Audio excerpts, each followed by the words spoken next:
One of our favorite countries to visit in Europe is Italy. Today, I'm going to tell you about the city known as the Floating City.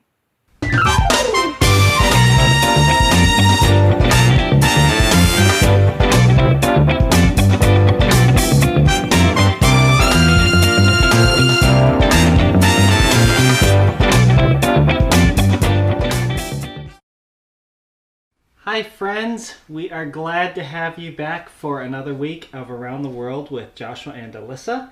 And today I am going to tell you about Venice. And we're going to spend the next few weeks telling you about Italy. And Venice is one of the cities in Italy. It is known as the Floating City. It is also known for its bridges. And the reason it's known as the Floating City is because it has water everywhere. Canals. It's right off the sea, and so... Makes sense why you need so many bridges then. And a lot of boats. Yep. So, let's get right into it with some pictures. Okie dokie. So, here we see... Oh, sorry. Now we see it. Now we can see one of the larger canals in the city. And...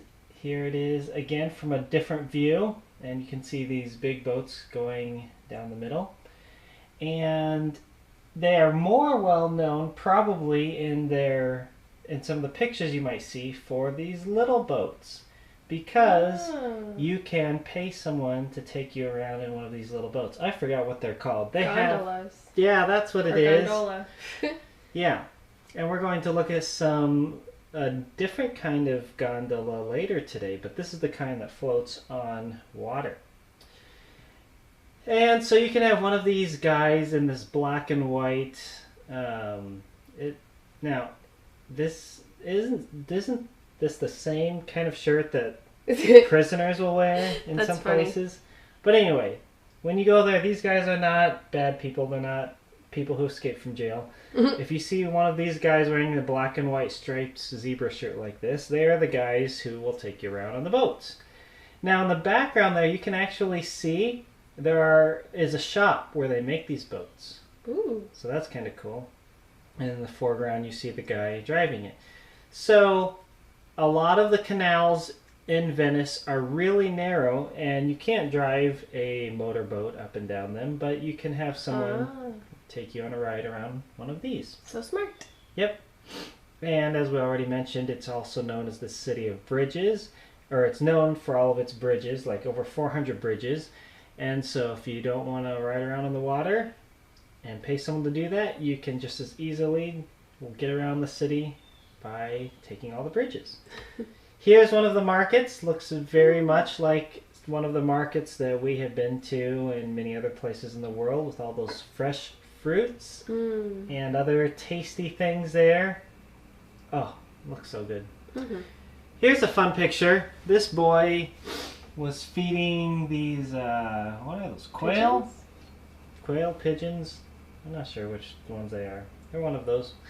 And anyway, so he had all this bread, and he's just feeding these birds, and they're all gathering around him. They're not scared of people, especially when people feed them. Guess he's not scared of them either. Nope. And when you go around Venice, there's live music everywhere. You can hear it as you walk around the corner. Here's a lady who's playing cello in the middle of one of the squares there. Here is a restaurant with live music, so these people are dressed up a little fancier, and they have nice piano, and so this is one of the places where there's live music. And then the architecture in Venice. Very much like rest of Europe in that there is a lot of beautiful architecture. And of course, if you want to see some of the best architecture, you go to the church buildings. And this is St. Peter's Basilica, I believe. Hopefully I'm not mixing that up with some other city. But this is the most famous church building there in Venice. There are many, many of them. I went to like 7 different ones in the one day that I was there. But this is the only one where you cannot take pictures inside. and it is beautiful inside, and there are parts of it where you have to pay to look at them. I only went on the free walk through of the main part, but I have no pictures of the inside because you can't take pictures in there. So I have pictures of the outside here. And what's different about this church building from a lot of others I've been to is that everything inside is tiled. Oh. As in... Like tiny tiles? Yes. So like this mural you see here at the top of the entrance, that's not a painting. Those are tiles. And when you go inside, everything up above, all the murals, everything is tile. Little mosaics. I guess that's a better way to say it. They're all mosaics. Which is pretty amazing. Okay. Alyssa just looked it up. It's the Basilica of St. Mark, not St. Peter. So I'm not sure. There was somewhere else I've been where that's the one. Yeah. Okay. Go to another city. So this would be St. Mark's Basilica. And yeah, it's just amazing because all these mosaics everywhere. I'm used to going into like Catholic buildings and seeing all these gorgeous paintings, but this one did not have paintings. Here's some more fancy architecture in another part of the city. Ooh. And this is right across from the basilica right here. That building there was super tall. The way I took the picture makes it look not so big, but it's a pretty tall building. So anyway, that is Venice. That's a really fast look at Venice. I could have shown you a lot more pictures of the water, a lot more boats, a lot more architecture. These were just some of the more notable ones. If you ever have a chance to go to Italy, I would highly recommend taking a look at Venice. It doesn't cost very much. I paid for parking for my car and that was it. I did not pay for a map. They didn't offer maps to buy for getting around the city. I would recommend buying one of those because I did have a hard time finding my way around, and then I got back to my car late because I was a little lost. So I would recommend buying the map for like $2. But otherwise, it's not an expensive place. That basilica was completely free just to walk through unless you wanted to look at some of the more... ornate sections, I yeah, guess. and then those you had to pay for. But anyway, yeah, fun place. Walking over bridges is free. Maybe you'd want to pay to ride on a boat, but it's pretty cool to see a city with just canals and rivers everywhere. Looks pretty cool. Yeah. Maybe we have to go back. So We will, because she's never been there. All right, Amy Carmichael now? Yeah. All right, let's get into some more of Amy Carmichael. Part 3. Okay. So, we're going to back up in the story of Amy, and then we'll fast forward to when she was a missionary in India. So, think about it. Have you ever been embarrassed about something? Like something you did or something you said? I've definitely done that before. Been embarrassed about something. And then my face turns all red and everything. Well, Amy got embarrassed about something, but it was mostly because people didn't understand what she was doing. So one day when Amy was walking along the streets in Ireland, it was raining. That makes sense because it's not too far from Scotland and it rains a lot there. So it was raining and it was a really wet, drippy day, and she was just walking on the sidewalk and she saw a woman really struggling to carry some packages with her, and the woman was really dirty and she was old, but Amy just felt like she should go and help this lady. So she went out into the middle of the street and she helped take the lady's bundles and carry them for her, and the lady was dirty, so that meant Amy was close to her and she was kind of getting dirty, and it was raining, so she was getting all wet and drippy, so she probably didn't look the best. But she felt like it was important for her to stop and take time to help this lady. Well, people along the sidewalk and nearby started laughing at Amy because she was walking with this old lady and getting dirty and messy, and that just wasn't something you did in the time that Amy lived. And so she started to feel a little embarrassed about it. Like, what did I do wrong? Why am I doing this? And then she stopped and she understood that she did this because she felt like God wanted her to. And she thought about it longer, and later she thought, you know what? There are some things that have eternal purpose that other people might not understand right now. The people walking along the sidewalk didn't understand why Amy wanted to go in the street and get dirty to help this lady, but Amy felt like it was something God wanted her to do, and so she did it. And the people didn't understand, so they laughed at her, and she felt a little bit embarrassed. But later she thought about it. She did something to help someone else, something that Jesus would have been very glad that she did. And that's important, because in our story today we're going to learn how some people didn't understand why Amy wanted to do what she was doing, but she knew that God wanted her to do it, and it had an eternal purpose. More than just helping the lady walk across the street, Amy was showing love. She was showing that she cared about this lady, and she wanted this lady to understand that God loved her too. So let's go back to her story in India. So fast forward a few years in Amy's life, and she was still living in India. She would work in the city, and she would try to talk to people and explain who God was, and then she'd come home and she'd see Preena, remember the little girl from the temple, living at her house, and she took care of her, and she still wanted to keep learning ways of understanding why these children were going to the temple and what was happening to them. So for years, she tried to listen as people talked, she tried to talk to other people, and they wouldn't always tell her things right away. So one time, she dressed up just like the Indian women, and she went to a place where travelers would stay. And after everybody ate their food, they would sit down on the floor and they would just have a time of talking. And while Amy was there, one of the people talking was a lady who worked in the temple. So she started talking about the temple girls. Amy listened really closely to what she had to say. And she said that sometimes families would give up their daughters, they would sell them to the temple because they needed money. Or sometimes one of the children would be sick, and so they would pray to the gods and they'd say, we'll give our child to you, our daughter to you, as long as you make her better. So that's how some of these temple children would get there. Amy thought this was horrible. They're just selling their children to the temple. She learned too that sometimes if a mother died, the father would sell the daughter to the temple because he didn't know how to take care of her or what to do. And so it just seemed like that was the way to solve it. And so this became a really big burden for Amy. She didn't want to see these children treated like this, and it didn't seem right.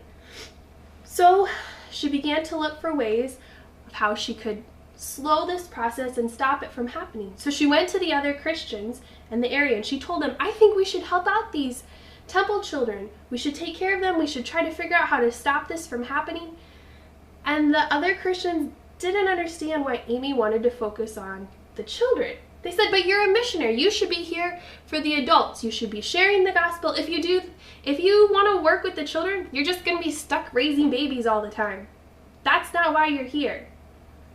But Amy knew that's why she was there. She knew that was her eternal purpose. This was what Jesus had put on her heart for her to do as a missionary. Each missionary might have a different job, and this is the burden that Amy felt that God had laid on her heart, was to help out these children. So even though some of the other Christians didn't even understand why she was doing it, Amy kept going forward and she looked for ways how she could reach out to these children who are being sold into the temple. So she kept praying. And some days children would come to her house and she would teach them, kind of like a Sunday school. But they weren't temple children, because once the children went into the temple, they couldn't get out. But she kept praying for opportunities for her to be able to reach out to those temple children. Well, one day, she got her second temple daughter. There was a man who was going to sell his daughter to the temple, but Amy came between them, and he said he would sell his daughter to Amy for 100 rupees. So it would be an equivalent to today about $600. That's a lot of money if you stop and think about it. So he said if Amy would give him 100 rupees, like $600, then he wouldn't take his daughter to the temple. He would just give her to Amy instead. And Amy had to think and pray about it for a long time because she wasn't sure if it was right to pay money for a child. But she felt like God wanted her to take care of this little girl and to protect her from going to the temple. So Amy gave the man the money and she prayed. She didn't tell anybody else. She prayed and she asked God to provide that money back to Amy to show that he was pleased with what she had done. And 10 days after this little girl came to live with her, another missionary just randomly sent Amy the exact amount, 100 rupees, exactly what she needed, what she had paid for the little girl. So Amy knew this was her purpose. This is what God wanted her to do. And then a little bit later, Amy rescued a baby before she was taken to the temple. And little by little, she began to have all these children until she had 16 children in her house. She decided her little house was not quite the right size for all these kids. So she began looking outside the village, and she found a long row of tamarind trees outside the village, and she decided that would be a great place to build like a home for all these kids that she had. It was near the village of Donover, and so Amy built a house so then she could take care of all these temple children that God had brought to her and that God was taking care of. So more and more children began to join Amy, and she began to reach out more into the temple and to help the people understand that this really wasn't right. It wasn't a good thing. And she cared for these children. She let them know that Jesus loved them and that he cared about them, even though they were like children that nobody wanted, really. Well, the next girl, who was very special to Amy, wasn't a temple girl. She wasn't stuck in the temple. She just would go with her family and she would worship the idols. Her name was Jewel of Victory. And she would worship the idols, and she would ask them to take away her sins. She would ask them to do good things for her, but nothing ever happened. She was a little disappointed about that, but she kept doing it with her family day after day. And she was really afraid of all those false gods, which is why she asked them to take away her sins and to do good things for her. Well, somebody gave Jewel a Bible one day, and she began to read that Bible, not telling her family about it at all. She began to read the Bible, and she understood that Jesus died for her and that he could take away her sins. So she trusted Christ as her Savior, but she didn't tell anybody. She kept going to the temple. She kept offering the sacrifices with her family. But then as she continued to read the Bible, she realized she really shouldn't be doing that. She shouldn't be doing these sacrifices and these offerings. So she ran away from her family, and she went to Amy's house in Donover, and she wanted to be part of Amy's family. And Amy was so excited to see her and to help her grow and to learn more about the Bible and how much God loved her. But then Jewel's family found out that she had left, and they were not happy. They were so angry that she had left their gods, and they didn't want that to happen. So they went to Donover and they surrounded the building, all those buildings with so many of her family. They came and they surrounded it to see if they could get her back, and they didn't want her to have anything more to do with Amy. So what do you think is going to happen? Is she going to have to go back? Is she going to have to go serve the idol some more, even though Jewel doesn't believe that anymore? What's her family going to do? You'll have to find out. Will Amy be able to help the temple children anymore? You're going to have to come My guess back. is that... I won't guess. Okay. Don't ruin it for everybody else. Okay. Well, today is kind of a sad day. Yeah. Because today we were supposed to be flying to Japan. Oh, it is a sad day. Yeah. So speaking of being around the world, we were supposed to be around the world today. Going back to Asia. Yep. In fact, we realized this will be the first year in a very long time that we are not leaving the country. I think at least 8 years for really me sad. that I haven't left the country. So, we are going to tell you about what we were supposed to be doing on this next week. We were supposed to be going to Japan to go to the Olympics, and there we were going to be part of a team that was handing out gospel booklets, witnessing to people, and then taking pictures and video of our team members who were doing that along with us. Well, since that is not happening, we're going to show you pictures of the time that I went to Brazil 4 years ago to the Olympics and was part of this team. So, today we are going to look at Sports Event Evangelism, which is the name of the group that goes to the Olympics every 4 years. And this isn't the only group. There are a lot of people that go for the purpose of sharing Jesus with other people. That's a cool idea because basically the whole world is getting together to celebrate something. So there's people from all over the world in one place that you could share the gospel. Yep. And so this is the group that I was a part of 4 years ago. Ah, that's a great flag in the back. Yeah. That's a Peruvian flag. So we were, if you remember, the Olympics were in Rio de Janeiro, as we pronounce it here in the U.S. Down there in Brazil, it's Rio de Janeiro. And this was our group of about 80 people that were there to share the gospel. And we had people from all over the world. You do see back there were the people with the flag were from Peru. I believe the guy who's helping hold up the flag is a representative of Answers in Genesis down in Peru. Oh, cool. And let's see, we have people in this picture from Australia. My roommate for the week was from New Zealand. We had people from Canada. We had several people who are from Brazil, missionaries there who were with us. And there were some people from Minnesota, Ohio. We came from all over the world to be a part of this group.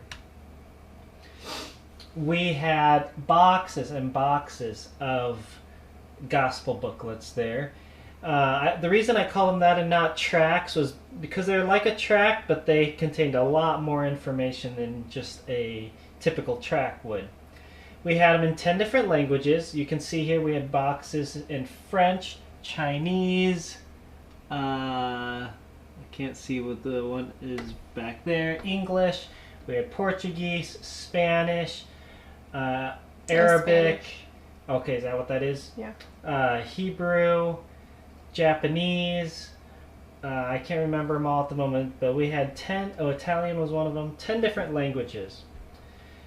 And here we are. Everyone is loading up their booklets in their backpacks and such so that they have all different languages so that no matter who we meet on the streets, hopefully they will speak one of the 10 languages that we had. Oh, we had Russian also. That was one of them. So I think there I covered most of the languages we had. These were some of the leaders of the team. So we split up into about 6 teams, I believe. 5 or 6 teams. And we went to different parts of the city that were known to have lots of people during the events. And so here they are looking at maps and figuring out who's going to go to which spot the next day. Before we started every morning, we got together in our groups and we prayed for the day and for the people that we would meet. I got to be with a different group almost every day because I was the photographer for the group, and so I needed to get pictures of everybody. And so each day I got to be with different people and make new friends. Now, one thing that's neat about going to the Olympics is that you get to see a country and a lot of their popular sites. And so this is one of the popular places in Rio, which I did not know that at the time. I just saw these arches and I thought, oh, that looks cool. I didn't know till later that this was some famous like trolley bridge or something. I still can't remember. But obviously it wasn't as popular of a spot for people. As you can see, there are not that many people there like we were expecting. So we didn't send any groups back to this location after that. So I kind of got lucky that first day. I got to go see something that a lot of other people didn't get to. Another one, that there in the background is Sugarloaf Mountain. In Portuguese, it's Pão de Açúcar. Bread of sugar. Sugar bread. Sugarloaf Mountain. And there is a gondola that takes you up to the top of the mountain because it's in the middle of the water, so the only way you can get there is to take the gondola. Oh. And from the top, there is the view. Ooh. And there's another view. Look at all those boats. Crazy. Now, up here on this mountain, there were lots and lots of people. So this was a good spot. And I met a guy from the United Kingdom. We met. Oh, I forgot to mention, back here, somebody gave the gospel booklets to the Chinese ping pong team. Oh, that's cool. That was cool. They were just walking by. They didn't compete that day, and so someone was able to meet them. And so anyway, this was a very good spot for meeting people and sharing the gospel. Let's see. There was a hotel in Rio that looked like a swimming pool. Isn't that cool? That is cool. It looks like lane lines and people swimming Going up and down. down. And here's another place in there that was pretty popular. These tiled steps that had all sorts of beautiful colors going up and down. Here's a place on the beach. Now that looks like a sandcastle. That is not a sandcastle. That's concrete. Oh. But from a distance it looks like a sandcastle. So you walk by and you think, wow, that's really cool. And then if you were able to get close enough to touch it, which you wouldn't have been able to, but you would have found out that it's not actually sand. It was funny because there was a guy there that said, and if you can read the sign, it says something about, thank you for supporting me. Basically, he's saying, this is my work, and if you want to take pictures of this, you need to pay me money. He did not build that, obviously.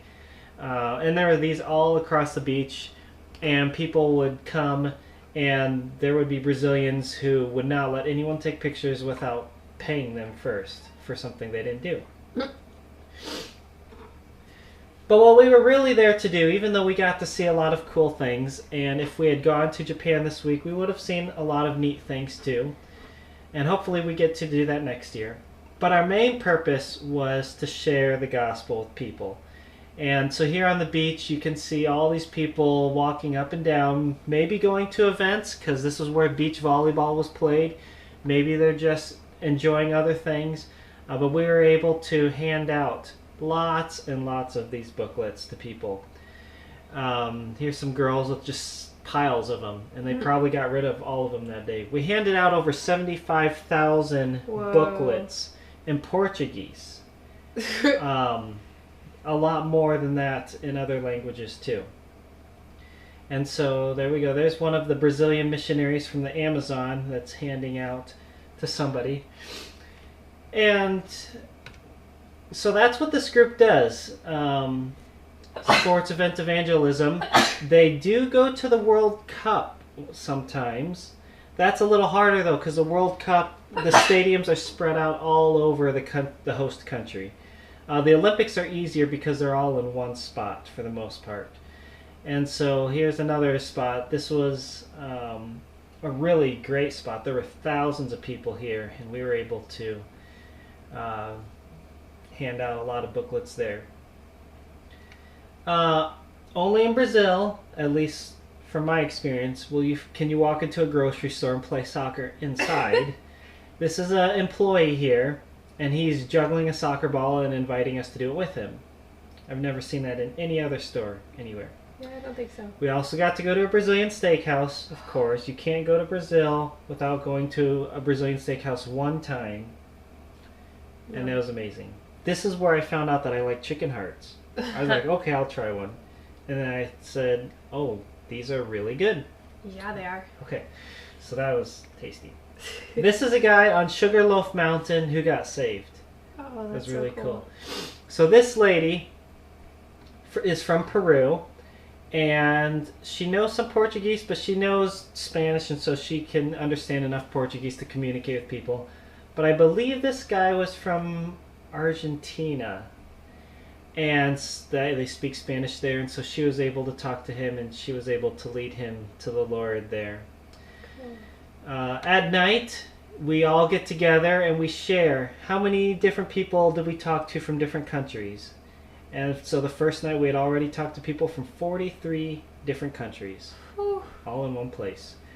7 people had been saved. You can see their new birth. And we handed out 7,157 booklets the first day. Wow. So next week, I'm going to tell you about this group one more time, show you a few more things, and invite you to join us next year now instead of today and this week. Next year, we're hopefully going to go to Japan if the Olympics can go on. And we would love it if some of you came with us. And so I'll tell you more next week about the kind of people that were there and some more about what we did. And if not next year, maybe in 2024 in Paris, I believe. I think that's the next one. 2028 is in Los Angeles. But anyway, I think you would love to go. And so we'll tell you more about that next week. Yeah. About the Ministry of Sports Evangelism. So a way that you could be praying for the group is the leadership has a lot of decisions obviously to make about trying to make everything work again for next year. And also just praying that people will join the group. I think numbers were down a little this year, or a lot. Well, definitely not now. There may have been reasons for that. And also Japan's not the cheapest place to visit. And so pray for them that we'd have a good group, that we'd have like another 80 or 100 people like we had in Brazil. There's now one more year for people to be thinking about it and deciding to go. And so pray that we would be able to have a good group next year. Yeah. When hopefully we go to Japan. Yeah. Thanks again for joining us. We'll look forward to sharing with you again next week. We'll be back in Europe. We'll tell you more about the Olympics and more about Amy Carmichael. Yep. See you later. Bye. Bye.